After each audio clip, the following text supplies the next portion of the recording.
আমার জীবনের উপলব্ধি বোধ থেকে একটি কথা আপনাদেরকে শেয়ার করছি। আসলে এটা কেউ আবার পার্সোনালি নেবেন না বা ব্যক্তিগতভাবে কাউন্ট করার কিছু নেই। আমি দেখি আমাদের এই সমাজে যারা খুব উচ্চবিত্ত, সমাজের সর্বোচ্চ শ্রেণীর ব্যবসায়ী বলেন বা খুব বেশি ওয়েল কানেক্টেড অর্থবিত্তশালী, এক কথায় মনে করেন রাজা স্টাইল আর কি। এরা যখন আপনাকে তাদের কোনো অনুষ্ঠানে দাওয়াত দেয়, আপনারা কিন্তু খুব সেজে গুজে কি পরে না পরে কিভাবে যাবেন খুব এক্সাইটেড থাকেন। কিন্তু আপনারা গিয়ে দেখেছেন না, অনেক সময় ওই অনুষ্ঠানে ভিভিআইপিদের এত আগমন থাকে যে আপনি যদি অর্থবিত্তশালীর সবার তুলনায় একটু কম হন, আপনার প্রায়োরিটি লিস্টের জায়গা থাকে কম। আপনি যখন দাওয়াতে বসেন, খেতে বসেন, উনি কিন্তু ওই বাকিদেরকে যেভাবে এন্টারটেইন করছে, আপনার বেলায় সেটা হচ্ছে না। আপনি একটু খেয়াল করে দেখবেন বিষয়টা। এটার থেকে কিন্তু আমি ব্যতিক্রম না। আবার আমি যে ভালোর জন্য বলছি, আমি যে করি না তা না, আমিও করি। বাট আমার উপলব্ধির থেকে বলছি, আপনারা যখন এই জাতীয় অনুষ্ঠানগুলোতে যাবেন বা যাচ্ছেন, তখন আপনাদের যে মাইন্ডসেট সেটা একটু চেঞ্জ করুন। আপনি আপনার জায়গায় রাজা, কিন্তু আপনি আপনার ফ্যামিলিতে অনেক কিছু।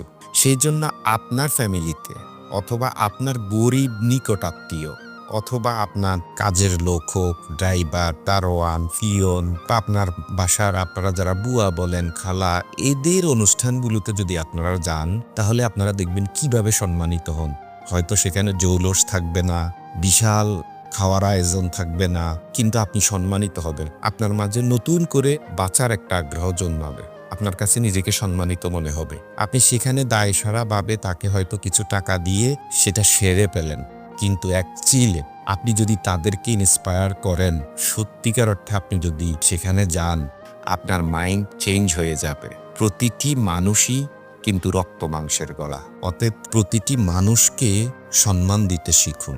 আমি এখানে এই কথা বা এই কোনো একটা বার্তা দিচ্ছি না যে সকল অর্থশালী সম্পদশালী লোকেরা খারাপ, তা না। ওনারা যদি সত্যিকার অর্থে ওই যারা অর্থশালী বা যারা সমাজের বিত্তবান তাদেরকে এন্টারটেইন না করেন, ওনারা কিন্তু পরবর্তী অনুষ্ঠানগুলোতে আসবেন না। দায়বদ্ধতার জায়গা থেকে অনেক কিছু করতে হয়, যেগুলো আমরা ওভারলুক করে যাই। ওনারা কিন্তু গাড়ি পর্যন্ত এসে গাড়িতে তুলে দেওয়া, রিসিপশন করা, সব কিছু নিয়ে ব্যস্ত থাকতে গিয়ে হয়তো আপনারা কিছু অবহেলিত হন। সেটা আমি খারাপের জন্য বলি নাই, আমি বলতে চাচ্ছি যে আপনি অন্যভাবে ইন্সপায়ার হতে পারেন। আপনার নিজের মাঝে যে আপনি একটা মানুষ হিসাবে শ্রেষ্ঠ কিছু, সেটা আপনার অধীনস্থ লোকগুলোর কাছে যদি আপনি যান, আপনি সত্যি বুঝতে পারবেন আপনি কতটা